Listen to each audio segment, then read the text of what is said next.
Gram panchayat राज चिरैया रूपस के सम्मानीय मतदाता साथियों, भाइयों एवं बहनों, सीमा देवी भाई मुकेश कुमार जी के धर्मपत्नी हैं। इनका चुनाव चिन्ह है कलम दबा छाप। सीमा देवी जिन्होंने कोरोना काल में सैनिटाइजर, मास्क, ठंड के मौसम में कंबल वितरण करने का काम किया है और पानी के समय जानवर और आदमी को खाना पीना का व्यवस्था बहुत अच्छी ढंग से किया। इन्होंने बिना मुखिया रहते हुए इन्होंने गांव में समरसेबुल करवाने का काम किया।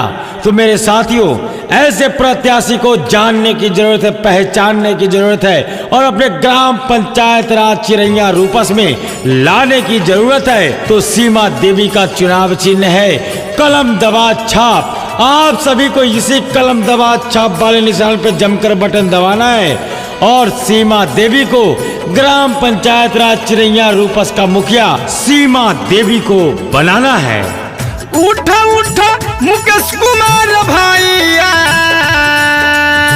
जनता सब करेले पुकार। मुखिया बनिहे सीमा देवी, मुखिया बनिहे सीमा देवी। कलम दबा छाप निशान, 3 नंबर पर दबिया सब बटानमा। जय हो जनता भगवान, एक बार अमृत सीमा देवी के जरूर मुखिया बनाई है। ग्राम पंचायत राज चिरैया रूपस की जनता जिंदाबाद, जिंदाबाद जिंदाबाद। भाई मुकेश कुमार जिंदाबाद, जिंदाबाद जिंदाबाद। सीमा देवी जिंदाबाद, जिंदाबाद जिंदाबाद। रउआ लोग के लड़े के बा अमरी लड़ैया, शारदा सुमन से साथ दी है जनता भैया।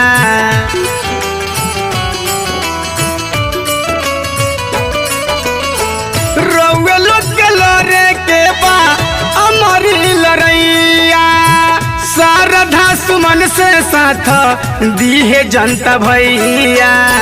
मुकेश भैया कोहे बतिया,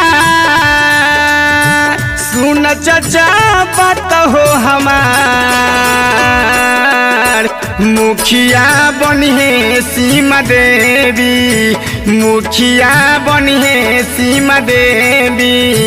कलम दबा छाप निशान, 3 नंबर पर दाबी हो बटानमा। सीमा देवी आपके बीच कलम दबा छाप निशान लेकर आई है।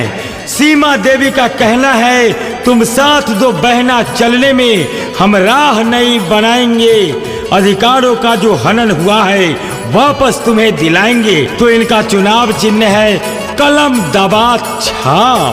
कोरोना महामारी में छिट बैलन दवैया, दुआरा पर पानी रोहे, घर घर दिलन नैया। जय हो वाह। कोरोना महामारी में छिट बैलन दवैया, दुआरा पर पानी रहे, सबके दिलन नैया।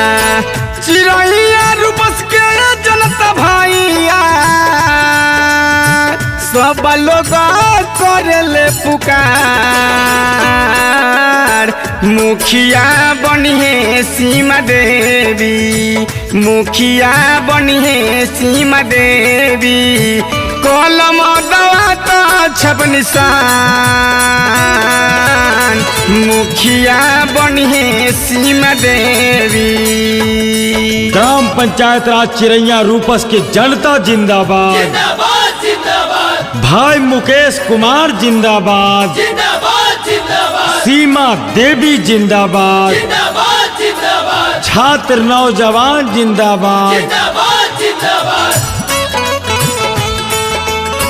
मुखिया सीमा देवी पर कोरी विश्वास हो, भैया मुकेश देतन इंदर आवास हो। जय हो जनता भगवान वाह। मुखिया सीमा देवी पर कोरी विश्वास हो, कीर्तन इंदर आवास हो कौन सदी बन गाना गाई गाई कर प्रचार